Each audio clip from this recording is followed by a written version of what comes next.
ప్రస్తుతం ఏ దేశ ప్రగతిలోనైనా టెక్నాలజీ కీలకమైన పాత్రను పోషిస్తుందన్నారు ప్రధాని నరేంద్ర మోదీ.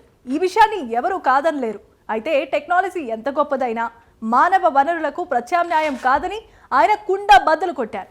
తాజాగా పార్లమెంట్ దగ్గర మీడియాతో ఆయన మాట్లాడారు. ఈ సందర్భంగా అనేక కీలక అంశాలను ప్రధాని నరేంద్ర మోదీ ప్రస్తావించారు.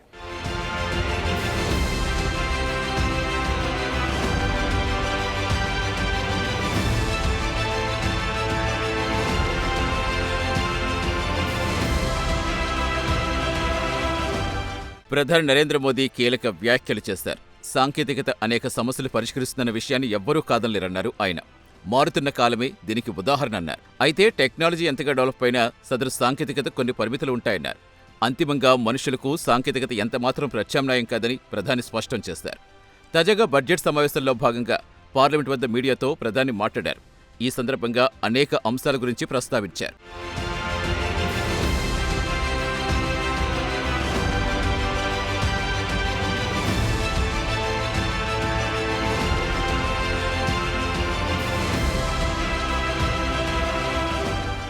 రాగల రోజుల్లో యావత్ ప్రపంచానికి భారత్ ఒక ఆశాకిరణంలా మారటం ఖాయమన్నారు ప్రధాని.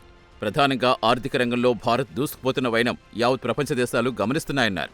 ఇటీవల ప్రపంచంలో అతిపెద్ద 4వ ఆర్థిక వ్యవస్థగా భారత్ అవతరించిన విషయాన్ని ప్రస్తావించారు. గత 11 ఏళ్లుగా భారత్ ఆర్థిక రంగంలో పరుగులు తీస్తోందన్నారు. చిన్న చిన్న సవాళ్లు ఎదురైనా ఎప్పటికప్పుడు వాటిని పరిష్కరించుకుంటూ భారత్ దూసుకుపోతుందన్నారు. అంతేకాదు అనేక విషయాల్లో అభివృద్ధి చెందుతున్న దేశాలతో భారత్ పోటీ పడుతోందని వెల్లడించారు.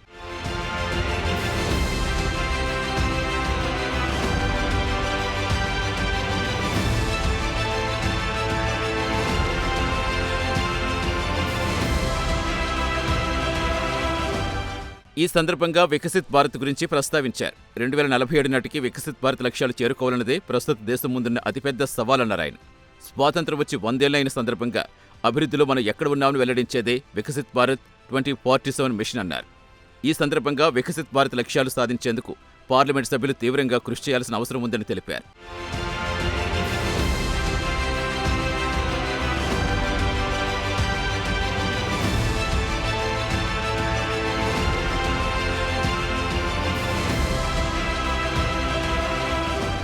కాగా గతంలో భారత్కు ఇటీవల భారత్కు చాలా తేడా కనిపిస్తోందన్నారు ప్రధాని.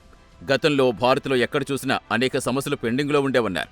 అయితే గత 11 ఏళ్లుగా సదరు పెండింగ్ సమస్యలు భారత్ ఎప్పటికప్పుడు పరిష్కరించుకుంటూ ముందుకు సాగుతోందన్నారు. దీంతో ప్రపంచ పటంపై ఒక సుస్థిర దేశంగా భారత్ పేరు తెచ్చుకుందన్నారు. ఈ నేపథ్యంలో ప్రపంచ దేశాల దృష్టిలో భారత్ ఇమేజ్ పెరిగిందన్నారు.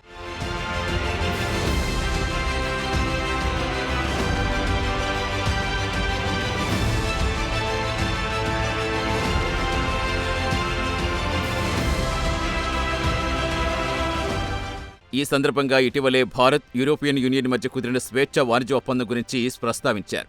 వాస్తవానికి స్వేచ్ఛ వాణిజ్య ఒప్పందం అంటే 2 దేశాల మధ్య సుంకాలు తగ్గించి వాణిజ్యం ప్రోత్సహించటం. కాగా దీనికి సంబంధించి కొంతకాలంగా చర్చలు జరుగుతున్నాయి. అయితే అంతిమంగా వాణిజ్య ఒప్పందం కుదిరింది. స్వేచ్ఛ వాణిజ్య ఒప్పందం కారణంగా భారత్, యూరోపియన్ యూనియన్ మధ్య సంబంధాలు మరింత బలోపేతమవుతాయని ప్రధాని భావిస్తున్నారు.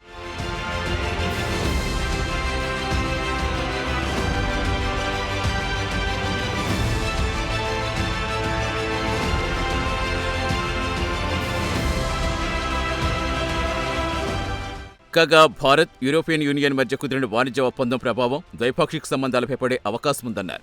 అంతేకాదు రక్షణ రంగం, భద్రత, వాతావరణ మార్పుల అంశాలపై సదరు వాణిజ్య ఒప్పందం ప్రభావం చూపే అవకాశముందన్నారు. అలాగే భారతీయ కార్మికులు జీవనోపాధి కోసం యూరప్ దేశాలకు వెళ్లేందుకు తాజా వాణిజ్య ఒప్పందం సులభతరం చేస్తుంది. ఫ్రాన్స్, జర్మనీ, ఇటలీ వంటి దేశాలు ఇప్పటికే భారత్తో వలస మొబిలిటీ భాగస్వామ్యం కలిగి ఉన్నాయి. గత కొన్నేళ్లుగా భారత్, EU సంబంధాలు బలపడుతున్నాయి. ప్రధానంగా వస్తువుల వాణిజ్యంలో భారత్కు యూరోపియన్ యూనియన్ అతిపెద్ద భాగస్వామిగా ఉంది.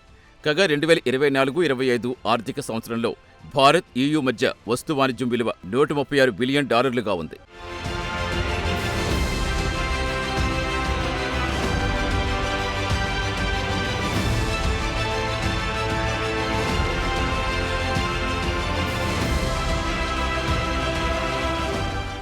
మొత్తం మీద వికసిత్ భారత్ 2047 లక్ష్యాలు సాధించేందుకు వీలుగా భారత్ అడుగులు వేస్తోందని ప్రధాని నరేంద్ర మోదీ వెల్లడించారు.